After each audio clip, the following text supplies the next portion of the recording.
한판 특별기획 대선 인물탐구.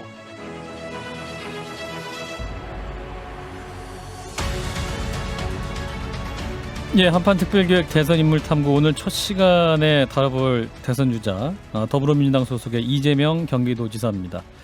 자, 먼저 김수민 평론가와 함께 할 텐데요. 네, 자, 반갑습니다. 예, 어서 오시고요. 자, 이재명 한 줄 타이틀부터 들어보겠습니다. 네, 제가 준비해온 이재명 한 줄 타이틀, 하면 된다 21세기 새마을 운동가입니다. 21세기 새마을 운동가, 네, 하면 된다. 하면 된다라고 했을 때 사실 현대사에서 박정희 전 대통령 생각을 많이 하게 됩니다. 그리고 네. 이 명제가 민주화 시대에서는 좀 그렇게 좀 위험할 수도 있는 것이다라고 해서 그렇게 전두환 말 아닌가요? 하면 된다. 이게 그렇게 언급이 잘 안 됐던 건데, 근데 예. 민주화 이후의 정치인 중에서 하면 된다라는 신조가 이렇게 잘 어울리는 정치인이 있었는가라는 측면에서, 또 한편으로는 또 내용은 좀 다를 수 있겠지만 새마을 운동을 방불케 하는 그런 추진력이라든지 이런 것들을 보여줬다라는 측면에서 정치적 계보 이런 걸 좀 무관하게 박정희 전 대통령과의 연관 이런 것도 조금 느껴지고, 그러면서도 좀 다른 면모가 있기 때문에 21세기 새마을 운동가 라고 표현을 해봤습니다. 예, 긍정적인 의미도 물론 담겨 있는. 그거는 그런- 해석하시는 분들이 알겠습니다. 예, 알아서 뭐 부정적으로 할 수도 있겠고요. 하려고 하면. 예. 자, 한판 특별기획 대선 인물탐구 오늘 첫 시간인데요. 오늘 시간을 시작으로 여야 주자들 돌아가면서 한 분씩 저희가 깊이 있게 좀 정리하는 시간을 갖겠습니다. 일단은 그 프로필을 한번 정리를 해볼 텐데 좀 새롭게 해보겠습니다. 그 결정적 순간들, 이재명 지사의 결정적인 순간을 5가지를 꼽으셨다는데, 압축 프로필 첫 번째 장면은요? 경북 안동 태생인 이재명, 1976년 경기도 성남시로 이주했다. 첫 음흠. 번째입니다. 이 성남 이주 이후에 특히 소년 노동자 생활을 하게 되고요. 또 이 성남은 광주 대단지 사건이 낳은 빈민가 노동자의 도시였습니다. 이곳이 바로 그의 성장 배경이자 나중에 시민운동의 터전이 된다라는 측면입니다. 그리고 두 번째는 사법시험에 합격한 이재명, 2년 뒤인 1988년 사법연수원생 시절 노무현 변호사의 강연을 듣다. 이재명 지사의 성장 배경을 보면은 1960년대생이고 어떤 대학교에서 학생운동을 하거나 이런 사람은 아니었거든요. 예. 이게 시대 상황상 박정희 키드 비슷한 그런 측면이 없진 않아요. 근데 이런 사람의 어떤 의식화 과정이라든지 이런 것들이 또 있었고, 이것에 이제 노무현 변호사가 결정적인 계기를 주었다라고 노무현과의 본인은 만남. 설명을 하고 있습니다. 네. 그리고 세 번째 장면은 2006년 성남시장 선거 낙선입니다. 이어서 2008년 국회의원 선거에도 낙선을 하게 되는데, 이때는 이재명 지사의 소속 정당이 굉장히 불리한 정세였었거든요. 근데 그것이 좀 유리한 정세로 돌아가면서 2010년 성남시장이 당선이 되는데, 이때 낙선 경력이 없었다면 이 당선 경력도 없었을 것이다라는 측면에서 잡아봤고요. 예. 네 번째는 2016년 경기도 청년 배당 도입. 지금도 굉장히 찬반 논란이 엇갈리는 기본소득 공약인데, 이것을 이제 특정 나이대 청년들에게 성남 사랑 상품권을 배분하는 방식으로 일단 첫 실험을 했다라고 하는 것입니다. 그리고 다섯 번째는 2020년 기소되었던 모든 혐의에 대해서 무죄 확정 판결을 받아냈다라고 하는 것인데, 당시 이재명 지사의 입장을 영상으로 보시겠습니다. 도지사로서 맡겨진 일을 좀 더 충실하게 하라는 우리 국민의 명령으로 알고 지금까지 해왔던 것처럼 도정에 더 충실하게 임해서 우리 도민들의 삶과 우리 경기도의 발전을 이끌어내는 성과로서 보답드리도록 하겠습니다. 2020년 7월 16일 대법원에 이제 무죄 취지로 파기환송한 직후에 했던 소감 발표였죠. 네, 사실 이 법정이 민주당 전당대회적 성격도 없지는 않았습니다. 왜냐하면 안희정, 김경수 이 전 지사들은 법정에서 정치적으로 몰락을 하게 됐거든요. 네. 근데 이재명 지사만 유독 법정에서 여러 혐의에도 불구하고 무죄를 입증하고 판결을 받아내면서 결국에 여권 1위 주자로 재도약하는 그 발판을 만들어냅니다. 예. 자, 5가지 장면, 이재명 지사의 결정적 순간을 꼽아봤습니다. 자, 두 분은 김수민 평론가의 정리를 어떻게 보셨는지, 추가할 장면이 있다면 또 말씀해 주셔야 되고요. 진 작가님부터. 그 경기도지사 선거 때 이른바 그 예. 이전에 있었던 대통령 선거 때 문재인 후보죠, 공격했다가 그 문재인 강성 팬들에게 굉장히 큰 곤욕을 치렀었거든요. 예. 그래서 그때 이제 전쟁이 벌어졌죠. 한편으로는 이른바 꿀 무슨 오소리 문구로 소리. 문구로 소리파하고 이쪽에 손가락 혁명군 사이에 대전이 벌어졌었는데 워낙 압도적인 화력에 밀렸었는데 예. 그때 제가 그 이분을 많이 옹호를 해줬던 기억이 납니다. 네. 저한테 밥을 사셔야 되는데.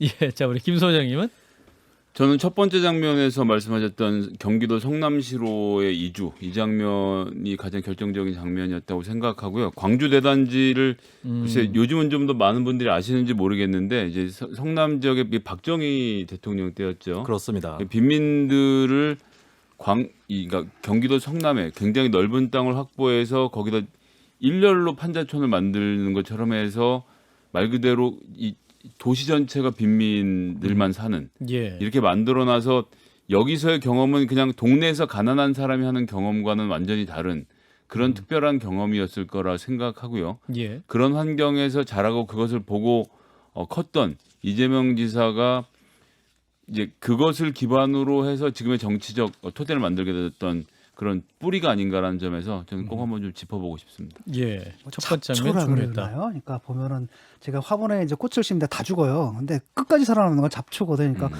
뭐랄까 그 잡초와 같은 질긴 생명력이라고 하나 그런 걸 좀 갖고 있는 분이죠. 그런 것들의 또 성장 배경을 예. 짚어보면 또 발견될 수 있는 부분이다라는 점이네요. 자, 이어서 이재명 지사의 강점과 약점에 대해서 분석을 해보는 이재명은 왜 그리고 어떻게입니다. 먼저 이재명 지사의 강점에 대한 질문 김수민 평론가 풀어주시죠. 지금까지 단체장 출신 대선 주자는 여러 명 있었거든요. 그 중에 한 사람은 뭐 이명박 전 서울시장은 대통령까지 됐었고, 근데 기초 단체장 신분으로 2016년 대선, 17년 대선 당시에 그 민주당 빅3에 들어간 것이 이재명 당시 시장이었습니다. 어떻게 예. 기초 단체장이 이렇게까지 대선 주자로 광역도 아니고. 발돋움할 수 있었을까? 예, 예. 이것이 또 그의 어떤 강한 이력이기 때문에 질문을 던져봅니다. 예, 그는 왜 어떻게 해서 성남시장 시절인 2017년 대선에서 대선 주자 빅3에 들어갈 수 있었을까? 두 분 답변해 주세요. 진 작가님. 그 SNS 활용을 굉장히 잘하거든요. 그러니까 사실상 자기를 알리기 위해서 SNS 활용을 너무나 잘했고, 그 다음에 그 열성적인 지지층들 있지 않습니까? 그것을 SNS를 통해서 늘 확보를 했습니다. 그 다음에 이슈 파이팅에 능하거든요. 어떤 아젠다를 딱 던지고 사람들 관심을 집중시키고, 그 다음에 거기서 또 싸움을 벌여서 그 어떤 수단과 방법을 가리지 않고 결국은 이겨내고 관철시켜내는 이런 모습들이 대중을 열광시키고, 그걸 바탕으로 이제 경기도지사가 된 거고, 또 그걸 바탕으로 여기까지 오게 된 거죠. 이슈 파이팅과 팬덤 형성이다. 자, 김성애 소장님. 뭐 제가 드리고 싶었던 말씀 그대로 다 일단 전반부에 하셔서 그 얘기는 그대로 뭐 저도 동의한다라고 해놓고요. 거기에다 이제 플러스해서 2016년 겨울 그 트럭에 올라타서 탄핵을 외치던 이재명 성남시장의 모습을 역시 얘기하지 않을 수 없습니다. 광화문 그전까지는 광장에서. 광화문 광장에서 그랬는데 그 전까지 우리나라에서 이제 묵계적으로 이 광역이 아니고 기초면 나와서 정치적인 얘기를 이렇게 막 하는 것을 일단 주민들도 별로 안 좋아하고 뭐 여러 가지로 좀 나쁜 시선이 있다고 생각해서 나는 행정가야, 정치가이면서도 행정가인 척을 했는데 그렇죠. 이재명 시장이 그때 나는 정치가야를 정확히 밝히면서 성남시장직을 수행하면서도 트럭에 올라타서 탄핵을 얘기했던 그 장면. 야, 뭔가 좀 다른 사람이구나라는 생각을 저는 하겠다는 계기가 됐던 것 같아서 그것도 좀 한 장면으로 꼽히지 않을까 생각을 합니다. 그렇군요. 자, 이제 김수민 평론가의 분석 결과 들어볼까요? 뭐 두 분이 다 말씀하셨던 이슈 파이팅 능력 이것에 대해서는 뭐 자세히 거론을 안 해도 될 것 같아요. 근데 그거 하나만으로 끝난 게 아니라 사실 이슈 파이팅을 하면 진보 진영이라든지 이쪽은 결집시키는 효과가 클 수 있습니다. 그렇죠. 근데 확장성이 막힐 수 있거든요. 근데 이재명 지사한테 당시에 붙었던 평가는 이제 중도 확장성도 있다라고 하는 것이었고, 사실은 이제 성남이라고 하는 서울 근처에 있는 지역 도시를 경영을 하면서 성과를 직접적으로 보여주는 이것에 성공한 것도 굉장히 컸다라고. 모라토리엄 상황이었는데. 그렇습니다. 그리고 모라토리엄 선언 또 했었어야 되느냐는 논란이 있었거든요. 그걸 굳이 해야 되느냐. 근데 극복하고 있는 어떤 드라마적인 것을 연출을 할 수가 있었던 것이고, 또 이제 지역 내부의 보수 단체, 관변 단체에서도 평가가 괜찮았습니다. 이재명 지사에 대해서. 그렇군요. 그런 부분들이 이 사람이 이제 이념 코드를 떠나서 어떤 유능하다라고 하는 행정에 유능하다. 그렇습니다. 그런 것을 각인시켜 준 것이 이제 일종의 양날개 작전으로 작동했다. 관변 단체를 두둑하게 챙겼다 이런 거 아닙니까? 어느 정도 신경을 써줬고 그리고 이제 단체도 단체지만은 그 참전 용사 수당 이런 것들을 또 인상하면서 그러면 이제 안보를 중시하는 보수층 입장에서도 괜찮은 단체장이다. 적어도 지역 내에서는 그런 평가를 받을 수가 그러니까 있죠. 당시 선거 결과를 보게 되면은 성남만이 아니라 그 분당 쪽 있잖아요. 잘 사는 사람들 거기서도 지지율이 상당히 높게 나왔었어요. 그렇군요. 자, 이재명 지사의 강점을 저희가 분석해봤고요. 이제 약점에 대한 또 김수민 평론가의 질문 들어봅니다. 이게 한편으로는 강점이었던 것이 현장성이 강한 정치인이다라고 하는 것인데, 근데 몇 가지 사례에서는 너무 대놓고 나서는 거 아니냐, 보여주기식 아니냐 이런 비판도 받고 있습니다. 신천지 압수수색 때가 대표적인 사례였던 것인데 그 현장 영상 잠시 보고 가시겠습니다. 제가 7시 20분에 출발해서 여기 오는 도중에 8시쯤에 다른 차량을 이용해서 이곳을 나가셨다고 합니다. 저희가 내부는 전부 수색을 했는데 여기 계시지 않은 건 확인이 됐습니다. 예. 자, 그래서 이재명 지사는 그는 왜 그러는가? 여기 이제 그 보여주기식 행정 뭐 이런 부분들 한번 여기 진단해 주시죠. 진중권 작가님부터. 이분이 사실은 뭐 그 의회 경험이 있는 것도 아니고 네. 그다음에 그렇기 때문에 정치인 네트워크가 없거든요. 그런 가운데서 직접적인 대중과의 결합 이게 이제 유일한 정치적 자산입니다. 예. 그렇기 때문에 이런 이벤트를 자주 벌립니다. 그런 가운데서 이제 퍼퓰리스트적인 면모가 보이거든요. 그래서 사회적으로 지탄을 받지만 그들을 공격하는 것 자체가 어떤 법적인 시스템에 의해서 불가능한 어떤 집단을 딱 지목을 해서 그를 공격을 해요. 약간 의심스러운 도덕적으로 좀 의심스러운 수단을 통해서 이번에도 뭐 그 신천지 쳐들어가고 이러는 것들이 어떻게 보면 공권력의 남용이거든요. 그걸 통해서 대중들한테 시원함을 선사하고 뭐 사이다다 이런 발언을 끌어내고 그걸 통해서 자기 정치적 인지도를 끌어올리는 이런 방식이거든요. 근데 이게 굉장히 위험한 부분이 있습니다. 두테르테 같은 스타일이거든요. 근데 이제까지는 뭐 성남시장 또는 경기도지사로서까지는 모르겠는데 만약에 이제 국정을 운영할 때 이런 방식이라고 한다면 큰 문제가 발생하거든요. 사회 전체가 굉장히 갈등 상황에 빠질 수도 있고 그렇게 되는 거죠. 그게 좀 우려스럽습니다. 뭐 당시에 갔을 때는 이제 행정적으로 할 수 있는 조치라고 해선 이재명 지사가 갔던 것이긴 한데, 자 김성애 소장님. 가용 가능한 모든 자원을 동원해서 내가 할 수 있는 모든 일을 하겠다라고 하는 점이 이게 사람들한테 매력적으로 다가오는 거죠. 뭐 경기도에 경찰력 있고 이런 것도 아닌데 가지고 있는 행정 직원들을 동원해서라도 뭐라도 하잖아요. 뭐라도 하는 것에 대한 시원함들을 사람들이 느끼고 있는 것이고, 지금 이제 이런 분이 대통령이 됐을 때 진 작가님의 걱정이 한편으로는 저도 수긍이 되면서 다른 한편으로는 이재명 지사의 지금까지의 정치적 행보로 봤을 때는 예. 국론이 반으로 갈라지는 일에 이런 공권력을 사용하지는 않으실 분이에요. 아, 그런가요? 그러니까 대다수의 최소한 60, 70, 80%의 국민이 잘못된 사람이라고 지목하는 세력에 대해서만 좀 지금까지 그렇게 행보를 쭉 해오셨기 때문에 예, 포퓰리스트적인 측면이 있죠. 이준석 대표도 그렇지 않습니까? 이제 갑자기 이준석 대표가 소환이 됐습니다. 제가 자나깨나 이준석 대표를 생각하고 있기 때문에 좀 생각해 주시고요. 이게 이제 본인이 이제 주인공으로 나서고 싶어하는 마음인데 이제 와서 생각해 보면 네. 그러니까 정치가 바뀐 거예요. 이제 정치가 바뀌어서 이런 분들을 국민들이 선호하고 있는데 우리가 너무 옛날 문법으로만 이야기하고 있는 것 아닌가라는 제 자신에 대한 의심도 좀 해보고 있습니다. 이게 굉장히 위험한 발상이거든요. 그 당시에 이제 이만희 씨가 뭐라고 그랬냐면 내가 예방접종 이미 확 검진을 받았다라고 하면은 그 검진 증명서만 보면 되잖아요. 근데 강제로 끌어다가 강제 검진을 시키거든요. 근데 이런 것들 보면 섬뜩해요. 그러니까 이런 식이 대중들은 환호할지 몰라도 이게 사실은 인권에 대한 침해거든요. 그러니까 자기가 갖은 권한을 갖다 이렇게 남용하는 것, 보여주기 위해서 이런 것들이 전국적으로 확산될 경우에는 상당히 끔찍한 사태가 벌어지는 거죠. 그래서 저는 이분이 버려야 될 부분이 바로 이거다라는 거죠. 이게 무슨 성남시장이나 뭐 이런 거. 그다음에 이번에도 주류 단속하는 데 들어가잖아요. 그러니까 주류 단속, 주점 단속하는데 갑자기 떠가지고 이게 자꾸 보여주거든요. 근데 이런 것들이 저는 굉장히 위험하다라고 생각이 들어요. 근데 그 당시에는 뭐 신천지 그 명단을 구하러 들어갔던 걸로 저는 기억이 나는데 예, 뭐 정확치는 않습니다. 네, 일단 또 김수인 평론가의 네. 아까도 말씀드렸지만 이 지사의 양날개 전략, 그러니까 지지층 결집과 외연 확장이 좀 번갈아서 계속 두게 되면은 이제 또 행보가 바쁘게 보일 수 있는 그런 네. 부분이 분명히 있는 것 같고, 그리고 이제 본인이 좀 알리지 않으면 알려지지 않고 알려지지 않으면 뜨지 못한다.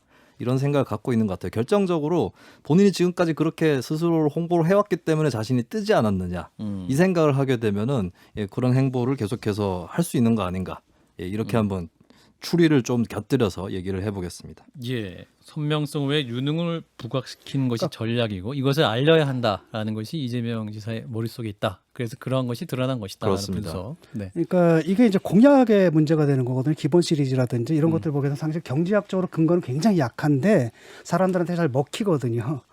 그러니까 이런 식의 그 슬로건 정치가 이게 물론 선거 때는 몰라도 그래서 저는 어떤 생각이 드냐면 이분이 자기 공약을 지킬까봐 겁나는 대통령 이 두 번째가 되지 않을까 이런 생각이 좀 들어요. 그래서 이런 것들은 좀 뭐랄까 그 경기지사까지 선거전에서 이기는 게 문제가 아니라 지금 대통령직이다라는 것은 국가를 운영하는 문제잖아요. 이럴 때 조금 좀 안정적인 모습들을 좀 보여주셨으면은 그다음 거버너로서 굉장히 탁월한 능력을 가지신 분이니까 잘 할 수 있을 텐데 선거 이기기 위해서 또 이런 무리수를 두지 않을까 그리고 또 이것이 집권 후에도 이어지지 않을까 하는 우려가 저한테는 있습니다. 그런데 이제 같은 지점에서 좀 다른 생각을 하는 게 이제 기본소득을 포함한 여러 가지 논의들이 지금까지 주류 경제학자들과 소위 말하는 기재부 관료들 이 사람들이 절대적으로 반대해왔던 주제이고 이 사람들의 주장에 정치인들과 국민들이 일방적으로 끌려갔던 일이기 때문에 이재명이라는 정치인이 이들의 주장을 꺾고 새로운 모습을 보여주는 새로운 사회에 대한 또 저는 기대도 많은 사람들의 한편도 있지 않는가라는 그게 생각을 문제라는 해봅니다. 거예요. 지금도 보면 기재부 관료들 해서 특정한 적폐 세력을 찍잖아요. 그러니까 이견인데 예컨대 경제 운영에 대해 솔직히 말하면 기본소득이나 이런 것들을 경제학적으로 근거 굉장히 약하거든요. 그런데도 불구하고 이것은 옳은 것이고 저들은 적폐 세력이야. 이렇게 되면서 선전선동을 하는 방식으로 정치적 지지를 끌어내는 이런 것이 저는 대선 후보로서는 좀 해서는 안 될 일이 아닌가 이렇게 생각하는 거죠. 작가님은 그렇게 말씀하시지만 실제로는 기재부가 이런 주장을 하는 사람들 적폐 세력이라고 몰아붙이고 있는 것이 현실이죠. 예. 그래서 이렇게 장점과 강점을 분석해봤고요. 자, 김수민 평론가가 이제 퀴즈 문제를 통해서 우리가 몰랐던 이재명 몇 가지 포인트 네. 내겠습니다. 자, 첫 번째 문제 주세요. 이재명은 2016년 말에 사드 배치에 대해서 요렇게 말한 적이 있다. 네. 자, 먼저 진용건 작가님 풀어주세요. 뭐라고 말했을까요? 절대로 해서는 안 된다 이러지 않았을까요? 자, 틀렸어요. 자, 네, 이럴 줄 알고 제가 자, 좀 예, 김성애 소장이. 네. 저는 근데 이 질문 지금 들은데 당혹스러운 게 예. 이재명이 어느 입장일지를 모르겠어요. 그러니까 당연히 예상하고 있는 것이 그러니까 이분이 진보적 그런 아젠다에서 진보적이라는 분이라고 생각해 본 적이 없어서 사드 배치에 대해서 찬성한다? 찬성한다. 맞습니까? 아닙니다. 이게 맞다고 해야 맞아, 되는지. 세모로 봐야 될 것 예. 같은데. 자, 이게 이제 원래 강력한 반대였어요. 이재명 당시 강력한 성남시장 반대. 반대는. 예. 근데 이제 2016년 말에는 시한부 배치 방안을 고려해야 한다라는 발언을 합니다. 그리고 시한부 배치 방안. 네. 그러니까 한국형 미사일 방어 체계 완성 전까지 미국과의 약속을 어길 수는 없다. 근데 나중에는 다시 반대로 돌아가거든요. 그럼 이때는 왜 이랬을까 하는 건데 이 인터뷰 중앙일보와의 2016년 12월 20일 인터뷰인데 이때 이런 발언 또 합니다. 내가 진짜 보수다. 그리고 새누리당 밀어내고 그 자리 갖겠다라고 하거든요. 근데 이때의 전국이 어떤 전국이었냐면 반기문 전 유엔 사무총장이 대선 주자 여론조사 2위였는데 이재명 당시 시장이 2위로 올라갑니다. 그래서 제가 여기서 느낀 건 여차하면 내가 보수표까지 더 모아서 1위로 올라가겠다라고 한다는 것이죠. 그래서 이재명 지사 하면 사람들이 좀 단순하다, 직선적이다라는 느낌을 많이 받는데 어떤 측면에서는 고지가 보인다 했을 때는 변화구를 던질 수 있는 예, 그런 인물이다라는 것을 이게, 여기서 발견할 수 예, 있었습니다. 이것도 하나의 굉장히 이번에 장점이자 단점인데 이게 뭐냐면 정치 철학에 자신의 확고한 정치 철학에 따라 행동을 하는 게 아니라 그때그때 전술적인 유리함 불리함을 따지는데 탁월한 능력을 갖고 있어요. 그렇군요. 그래서 이 변신 카멜레온처럼 참 변신을 잘하죠. 문제가 많아서요. 다 문제가 있어. 3번 문제가 재밌었어요. 네, 문제가 많다고 하니까 이재명 지사 문제가 많다라고 오해하시는 정치자들이 있었을 것 같습니다. 예, 이제 남은 네. 문제가 많아서 정정하겠습니다. 자, 네. 3번 문제 풀어보겠습니다. 네, 제가 2번은 좀 길어서 3번부터 일단 하겠습니다. 네. 과거에 이재명은 이 김종인 전 당시 민주당 비상대책위 대표와 가까이 지낸 적이 있습니다. 영화도 네. 같이 보고 했었는데 영화도 같이 봤어요. 네, 한 기자가 왜 좋으냐라고 질문하니까 이재명은 나는 김 대표가 이러이러해서 좋다라고 말합니다. 나는 김종인 대표가 이러이러해서 좋다라고 했습니다. 자, 이 부분은 우리 김 소장님부터 먼저 풀어볼까요? 예, 겉과 속이 똑같이 솔직해서 좋다. 틀렸어요. 뭐 개보식 치세요. 살짝 비슷한 측면은 있습니다. 아, 예. 네. 자, 그다음에 살짝 비슷한 측면이 진 작가님. 근데 정답에 근접하기는 좀 어렵습니다. 예, 자, 진 작가님 기회 글쎄요, 드릴게요. 모르겠네. 뭐 한국 역사, 한국 정치사를 꿰뚫는 분이라서 좋다. 예. 경륜. 네, 네, 좋습니다. 네. 프로라서 좋다. 경륜이잖아. 아, 근데 그러니까. 내용을 프로라서. 들어보면 이제 실사구시적이다. 아. 그리고 자신과 일치하는 평가 측면이 있다. 그러니까 이념이나 이런 건 다르지만 아. 그리고 이제 심지어 김종인 전 대표가 민주당을 떠날 때 문재인 후보가 만류해야 된다. 책임이 있다. 뺄셈 정치다. 이렇게 직격을 하기도 했었습니다. 아, 이재명 지사가. 그래서 이재명 지사가 이제 필요하다면 외연 확장을 위해서 자기가 하고 되게 다른 인물에게 손을 뻗치는 이런 수도 쓴 적이 있었다라고 하는 것이죠. 이재명 후보님이 이 자리에 나오시면 김종인 위원장에 대해서 어떻게 평가하시는지를 꼭 물어보고 싶네요. 아마 이재명 후보는 네. 도와달라고 할 거예요. 아, 내가 볼 때는 하고도 남아. 아, 그렇죠. 과연 이번 대선에서 본인이 후보로 선출되고 나면 그런 행보를 할 것이냐. 이것도 관전 포인트인 것 같습니다. 네. 자, 저희가 오늘 대선 기획 특집으로 인물 분석 첫 코너를 진행했는데, 자, 일단 작가님 어떻게 들으셨어요? 이 코너 계속할 수 있을까요? 재밌었습니까? 재밌었어요. 제가 재밌었습니까? 평가를 받는 질문 하나 못한 게 아쉽네. 아, 알겠습니다. 자, 우리 김선희 소장님 어떠셨는지. 아, 예, 내용 너무 좋았고요. 예, 예. 기억에 남는 건 땡땡땡밖에 없네요. 아, 그렇군요. 너무 예. 신나서 저 소리를 너무 자주 앞으로 자주 듣게 될 것 같아요. 아니 뭐 딩동댕은 없어요? 예, 그걸 가져오도록 하겠습니다. 순발력을 해서 여기 있는 거 있어서 그냥 쳤습니다. 예, 다음 주에는 딩동댕을 준비 안 했어요. 틀릴 것 같아가지고요. 예. 이제 김수진 평론가님은 어떠셨는지. 네.